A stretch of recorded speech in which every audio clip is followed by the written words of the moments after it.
I chose for my speech probably the most memorable experience in my life, and the experience would be whenever I first went bow hunting with my dad. Whenever we went bow hunting, we practiced for months and months to get me ready for the hunt itself, and I didn't really know if I was ready or not whenever I went, but I guess only time would tell if I was or not. Whenever deer season finally came around, we went deer hunting that morning, and we saw one, and I was really nervous. But before I get to that, I'll tell you how it all happened. I got my bow whenever I was 12 years old, and I could barely pull it back on 20 pounds of pull.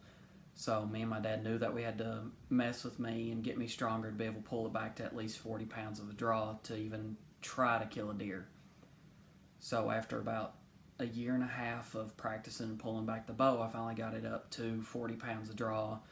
Got practice to where I could actually hit what I was aiming for, and he finally decided this year for deer season he would take me and see if we could do any good. And we waited all summer and made sure that we had a stand picked out where we would at least try to see one and see how far we could get in that season.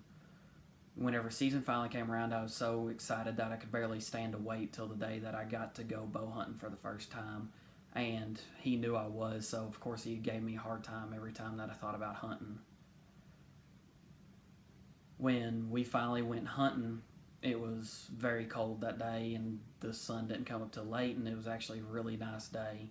And we were sitting there, and we were about to get down, and we heard a rustle in the leaves, and we turned around, and there was a deer there.